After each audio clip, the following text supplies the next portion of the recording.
இந்த கேமரா என்னமோ இப்போ தான் வந்த மாதிரி இருக்குது. பட் இது ரிலீஸ் ஆகி 4 வருஷம் ஆகுது. And now we have the Sony A7 Mark V. So ஜென்ரலாக ஒரு கேமரா வாங்குறப்போ நம்மளுக்கான யூசேஜை பொறுத்து தான் அந்த கேமரா நமக்கு சூட் ஆகுமா இல்லையாங்கிறத டிசைட் பண்ண முடியும். ஸோ அந்த வகையில் நீங்கள் ஃபோட்டோஸ்க்கு அதிகமாக யூஸ் பண்ண போகிறீங்களா, இல்லை வீடியோஸ்க்கு அதிகமாக யூஸ் பண்ண போகிறீங்களா, இல்லை இந்த மாதிரி ஒரு ஹைப்ரிட் கேமரா தான் உங்களோட யூஸ்க்கு வந்து கரெக்டாக இருக்குங்கிறத நீங்கள் தான் டிசைட் பண்ணணும். பட் இந்த வீடியோவில் நம்ம Sony A7 Mark IV versus Mark V பார்க்க போகிறோம். ஸோ நீங்கள் already Sony A7 Mark IV என்ன மாதிரி வச்சுருந்தீங்க, A7 Mark V வாங்கணும்னு நினச்சிங்கன்னா அந்த அப்கிரேட் வர்த்தா இல்லையா, ஆர் நீங்கள் புதுசாக கேமரா வாங்க போகிறீங்க, ஹைப்ரிட் தான் வாங்க போகிறீங்க, பட் A7 IV வாங்குறதா இல்லை 5 வாங்குறதாங்கிற மாதிரி ஒரு கன்ஃபியூஷன் எனக்கு. ஸோ எது வந்து ஸ்பெக் வைஸும் மணி வைஸும் பெஸ்ட்டாக இருக்குங்கிறத பார்க்கணும்னு நினச்சிங்கன்னா இந்த வீடியோ உங்களுக்கு தான். ஸோ சேனலுக்கு புதுசாக இருந்தீங்கன்னா சப்ஸ்கிரைப் பண்ணி ட்ரைபில் சேர்ந்துக்கோங்க. ஸோ ஆரம்பிக்கலாமா? Starting with the sensor. A7 IV இருக்கிற மாதிரியே A7 Vலையும் ஒரு 33 மெகா பிக்சல் CMOS சென்சார் தான் இருக்குது. பட் இங்கே அவங்க ஸ்டாக்டு சென்சார் யூஸ் பண்ணியிருக்காங்க. A7 IV non stacked sensor, A7 Vல partially stacked sensor. Fully stacked கிடையாது, partially stacked sensor. So stacked சென்சார்னால் என்ன? ஸோ பேசிக்லி ஒரு சென்சார் இருக்குன்னா அதில் வந்து ஒரு டயோட் லேயர் இருக்கும் which is absorbing the light, and ஒரு ப்ராசஸிங் லேயர் இருக்கும் or circuit layer, and finally memory layer. இந்த மாதிரி ஒரு 3 லேயர் இருக்குதுன்னு வச்சுக்கோங்களேன். ஃபார் எக்ஸாம்பிள் இது 3மே ஒரே ஒரு சிப்பில் இருந்துச்சுன்னா அது நான் stacked sensor. I'm just saying a small example. இதில் நிறைய டெக்னிக்கலாக இருக்குது. ஒயில் இப்போ இந்த 3த்துக்கும் தனித்தனி லேயர்ஸாக ஒவ்வொரு டயோட் லேயருக்கு ஒரு சிப், ப்ராசஸிங் லேயருக்கு ஒரு சிப், அண்ட் மெமரி லேயருக்கு ஒரு சிப், அந்த மாதிரி தனித்தனி லேயர்ஸாக ஸ்ப்ளிட் பண்ணி வச்சுருந்தாங்கன்னா அது வந்து ஸ்டாக்டு சென்சார். ஸோ பார்ஷியலி ஸ்டாக்டுங்கிறது எப்படின்னா ஏதாச்சும் 2 லேயர்ஸை ஒன்றா வச்சுட்டு இன்னொரு லேயரை தனியாக வைக்கிறது. So some of them are stacked and some are unstacked, அந்த மாதிரி வச்சா அது வந்து பார்ஷியலி ஸ்டாக்டு சென்சார். ஸோ அந்த பார்ஷியலி ஸ்டாக்டு சென்சார் A7 Vல யூஸ் பண்ணியிருக்கிறதால it has better read out speed. So A7 IVலேயே வந்து நிறைய கடகடன் ஃபோட்டோஸ் எடுக்கும்போது, ஃபாஸ்ட் மூவிங் ஆக்ஷனை ஃபோட்டோ எடுக்கும்போது ஒரு ஷாட் எடுத்து அடுத்த ஷாட் எடுக்கிறப்போ கேமராவில் அலர்ட் வரும், it is still reading out, அந்த மாதிரி அலர்ட் வரும். ஏன்னா அது ரீட் பண்ண கொஞ்சம் டைம் எடுக்கும். பட் அந்த ஒரு ப்ராப்ளம் A7 Vல நிஜமாவே குறைஞ்சிருக்கும், ஏன்னா இந்த ஒரு பார்ஷியலி ஸ்டாக்டு சென்சார் யூஸ் பண்ணுறதுனால.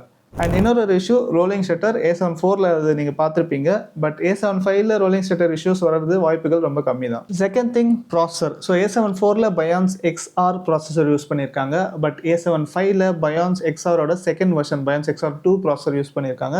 அண்ட் அதில் AI இன்டெகிரேட்டட் சிப்பும் கொண்டு வந்திருக்காங்க. ஸோ இது வந்து நமக்கு auto focus wise and fast moving ஆப்ஜெக்ட்ஸை ஸ்பீடாக ஷூட் பண்ணுறது, ப்ராசஸிங் வந்து ஸ்பீடாக இருக்கிறதால பர்ஸ்ட் வந்து இன்னும் பெட்டராக இருக்குது. ஸோ A7 IVல வந்து பார்த்திங்கன்னா 10 FPS per second தான், அந்த ஃப்ரேம்ஸ் per second தான் ஷூட் பண்ண முடியும்.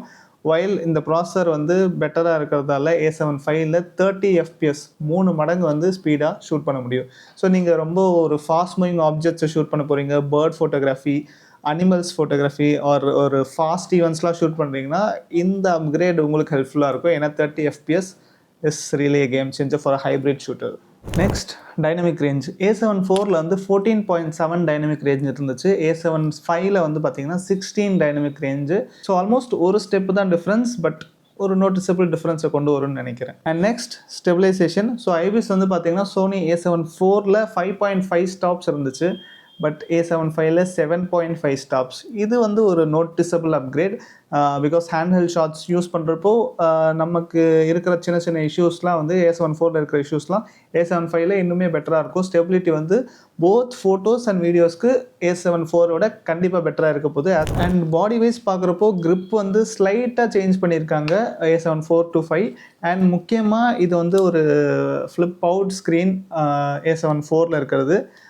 A7 Vல வந்து both flip and tilt screen ரெண்டுமே கொண்டு வர மாதிரி பண்ணியிருக்காங்க. இந்த ஹை அண்ட் கேமராஸ்லாம் இருக்கும் இல்லையா, ஸோ இப்படியும் நீங்கள் ஓப்பன் பண்ணிக்கலாம், இப்படியும் நீங்கள் ஓப்பன் பண்ணிக்கலாம். எனக்கு அது ஆக்சுவலி பிடிக்காது, உங்களுக்கு பிடிக்குமாங்கிறத கமெண்ட்ஸில் சொல்லுங்கள். அண்ட் இன்னொரு பாடி வைஸ் அப்கிரேட் பார்த்தீங்கன்னா A7 IVல வந்து ஒரே ஒரு டைப் சி போர்ட்டு தான் இருக்கும். A7 Vல 2 டைப் சி போர்ட் கொடுத்துருக்காங்க.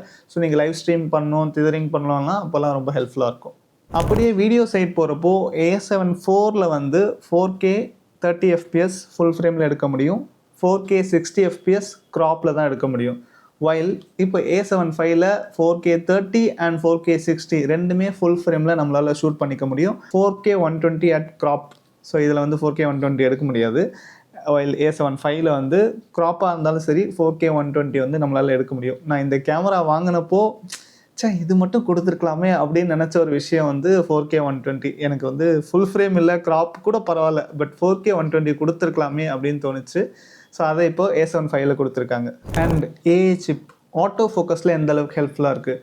ஸோ ஆட்டோ ஃபோக்கஸை பொறுத்த வரைக்கும் A7 வந்து human, animal, bird auto focus இருந்துச்சு, ஐ ஆட்டோ ஃபோக்கஸ். A7 அதை தாண்டி object auto focus, for example train, aeroplane, இந்த மாதிரி நிறைய ஆப்ஜெக்ட்ஸை வந்து ஆட்டோ ஃபோக்கஸ் பண்ணுறதுக்கு இன்பில்ட்டாக கொடுத்துருக்காங்க. அதுக்கு ரீசன் அந்த ஏஐ சிப், அந்த பயான்ஸ் XR ப்ராசஸரில் ஒரு ஏஐ சிப் வந்து இன்பில்ட்டாக கொண்டு வந்தது வந்து இந்த ஆட்டோ ஃபோக்கஸை வந்து ரொம்பவே இம்ப்ரூவ் பண்ணியிருக்கு. அண்ட் மோரோவர் போஸ் எஸ்டிமேஷன் டெக்னாலஜின்னு ஒரு விஷயம் யூஸ் பண்ணியிருக்காங்க. அது வந்து சப்ஜெக்டோட போஸ்க்கு ஏற்ற மாதிரி ஆட்டோ ஃபோக்கஸை அட்ஜஸ்ட் பண்ணும். ஸோ ஒரு சப்ஜெக்ட் மூமெண்ட்லேயே இருந்தாங்கன்னா அப்பையும் அதோட ஆட்டோ ஃபோக்கஸ் ரொம்பவே பெட்டராக இருக்கும். ஸோ என்ன தான் same 759 face detection auto focus points 94% வந்து சென்சாரை கவர் பண்ணும். A7 இருக்கிற அதே number of auto focus points தான் யூஸ் பண்ணியிருக்காங்க. பட் அந்த ஏஐ டெக்னாலஜி இருக்கிறதால இந்த மாதிரி இம்ப்ரூவ்மெண்ட்ஸ்லாம் ஆட்டோ ஃபோக்கஸில் கொண்டு வந்திருக்காங்க. அண்ட் இன்னொரு சூப்பரான விஷயம் கொண்டு வந்தது என்னென்னு பார்த்தீங்கன்னா ப்ரீ கேப்சர். ஸோ நீங்கள் வந்து ஒரு பேர்டை ஃபோட்டோ எடுக்க வெயிட் பண்ணிகிட்டே இருக்கீங்க, அது எப்போ பறக்க போகுதுன்னு.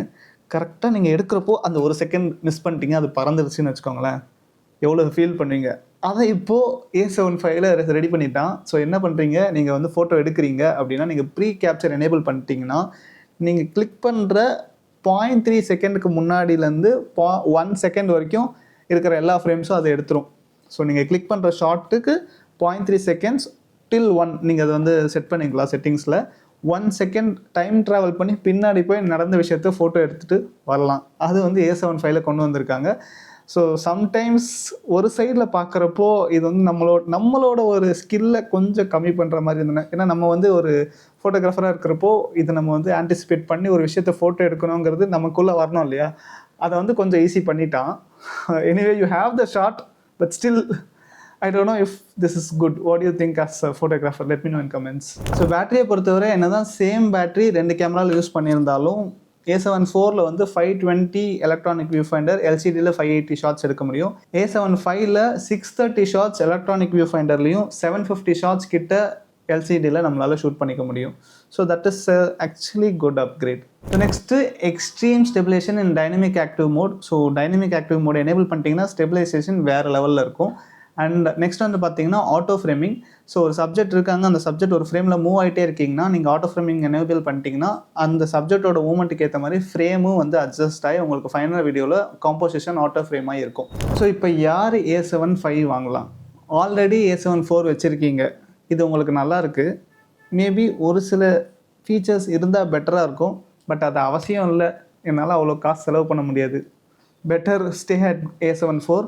ஸோ அப்கிரேடுங்கிற வகையில் அப்கிரேட்ஸ் இருக்குது, பட் வேறு லெவல் அப்கிரேட்லாம் ஒன்றும் பெருசாக இல்லை. So I would suggest to stay in A7 if you already have A7. But நீங்கள் புதுசாக ஒரு கேமரா வாங்க போகிறீங்க and you're hybrid shooter. So நான் hybrid shooter, for photo and video எடுப்பேன் அண்ட் புதுசாக ஒரு கேமரா வாங்க போகிறேன். எனக்கு வந்து இந்த பிளாக் அவுட்லாம் இல்லாமல் ஹை FPS ஃபோட்டோஸ் எடுக்கணும். ஸோ நான் முன்னே சொன்ன மாதிரி இதில் வந்து 10 FPS தான் எடுக்க முடியும். A7 பிளாக் அவுட்டே இல்லாமல் 30 FPS எடுக்க முடியும். ஸோ அந்த மாதிரி ஃபாஸ்ட் மூவிங் ஆப்ஜெக்ட்ஸை நான் எடுக்க போகிறேன், bird photography, cars photography, high action ஃபோட்டோகிராஃபிலாம் எடுக்க போகிறேன். அப்போ எனக்கு அந்த கேமரா வந்து ஃபியூச்சர் ப்ரூஃபாக இருக்கணும்னு நினச்சிங்கன்னா A7 is the option. A7 is not going to help. Video வைஸும் 4K 120 FPS க்ராப்பில், 4K 60 FPS ஃபுல் ஃப்ரேமில். ஸோ இது வந்து ஒரு நல்ல ஒரு திங். ஸோ வீடியோ வைஸ் வந்து உங்களுக்கு 4K 60 FPS கண்டிப்பாக தேவை, ஃபுல் இல்லை அப்படின்னா நீங்கள் அதை சூஸ் பண்ணிக்கலாம். But I don't think that is making a big difference. 4K crop எனக்கு ஓகே தான் என்னோடய யூஸ்க்கு. ஸோ உங்களோட யூஸ்க்கு ஏற்ற மாதிரி நீங்கள் டிசைட் பண்ணிக்கலாம். So high action photos and you need 4K 60, 4K 120 in crop, go for A7. And இன்னொரு main thing, price.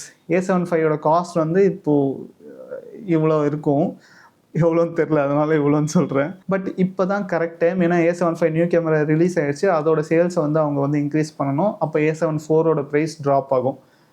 Price drop ஆகி இதை விட ஒரு வேறு லெவல் கேமரா வந்து எனக்கு தெரிஞ்சு hybrid camera, I don't think we have something else. So நான் வாங்கினப்போ 2.2 lakhs கிட்ட வாங்கினேன் பாடி ஒன்லி.